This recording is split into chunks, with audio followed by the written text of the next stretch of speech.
Life doesn't give you what you want. Life is a reflection of your most dominant thoughts. Your most dominant thoughts are always creating and generating your life experiences and your reality.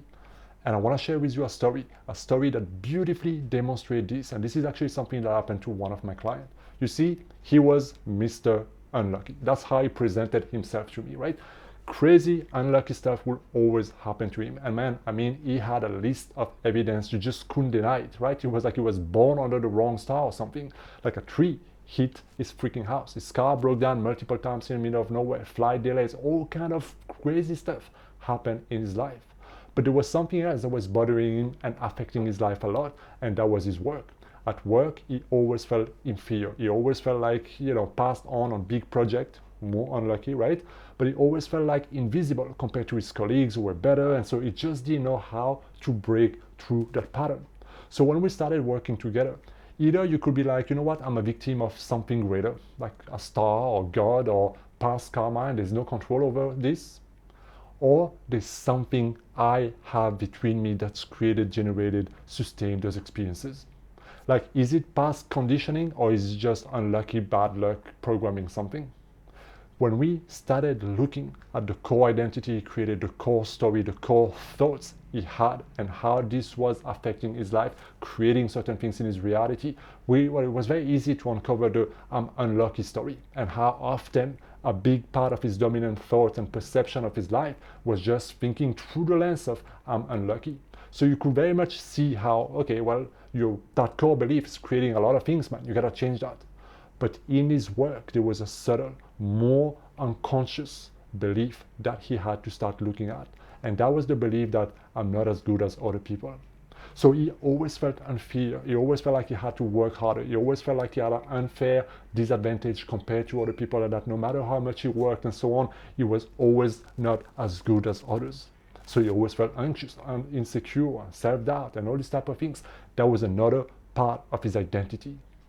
So you cannot outrun your identity if you don't change it, because your identity equals your destiny.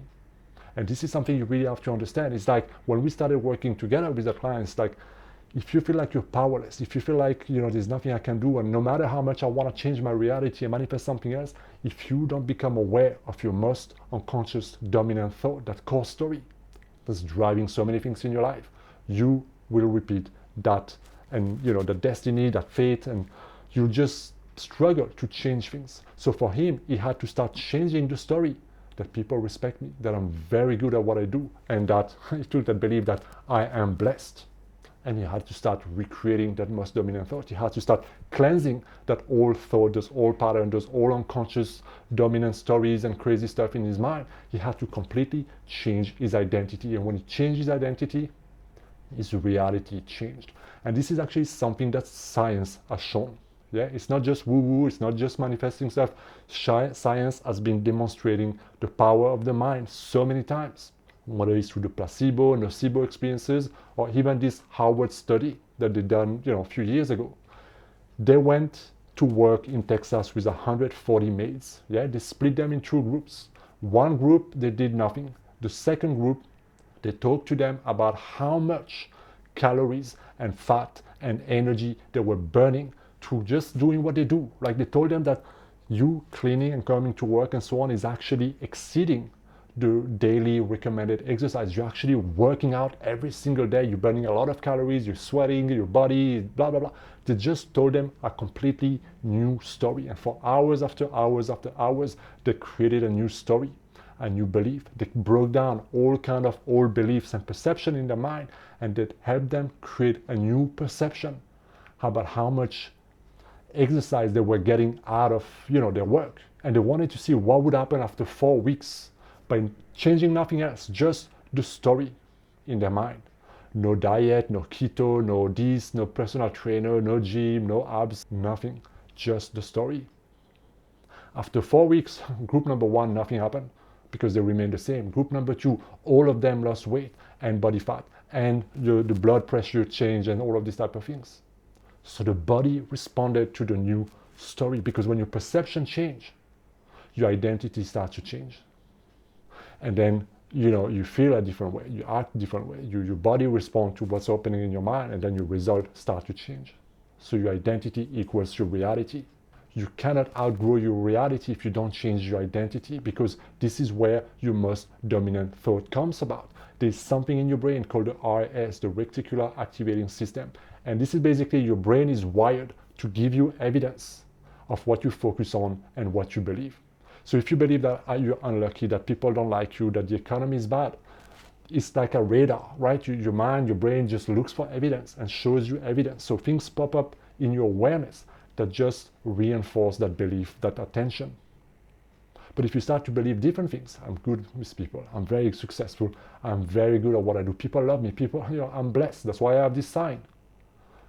It works in the same way. And this is why I always give the gratitude journal as one of the first exercises to all of my clients. Because when you practice gratitude every single day, you are rewiring, changing the way your brain works. You're firing new neurons in your brain, and when it wires and fires again and again and again, it becomes hardwired.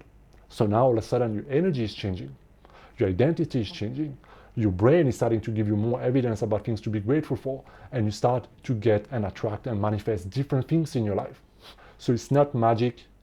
Manifesting is simply understanding how reality works, how your mind affects your experiences, and how you always experience what you focus on and your most dominant thoughts. But let's be clear, you don't think thoughts, you think from an identity. So if you have an identity that you're unlucky, or that people don't like you, or that you're not good enough, you generate thoughts, so many thoughts and story and beliefs, and it's like you're constantly generating a lot of thoughts that comes from that identity. So it's a never-ending flow of thoughts that comes from that particular frequency. In the same way, if you believe that you're powerful and that you're healthy and that people love you and that good things always happen to you, you are generating thought from that level of consciousness, from that frequency. So you have to understand that you are always thinking from the identity, from the box in which you live. And so you have a lot of thoughts. And this is why we talk about what is the most dominant thought, what is the core story, the core belief that you need to fix and break and remake, so that you can get out of the box into a new identity and start generating new kind of thought, new kind of dynamic in your life. Does that make sense? So, for example, if your life right now, if you're not getting the result that you want, if you've been trying to manifest and change this and change that, but you're not seeing the result, the first thing I'm inviting you to do is pause and reflect. What is the identity I'm operating from?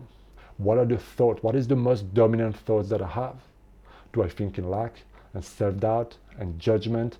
Or how do I think about the world, and how do I think about money, and how do I think about relationship and love and people and my worthiness? Do I belittle others? Do I always complain? Do I have a victim attitude? Be very mindful of the identity you operate.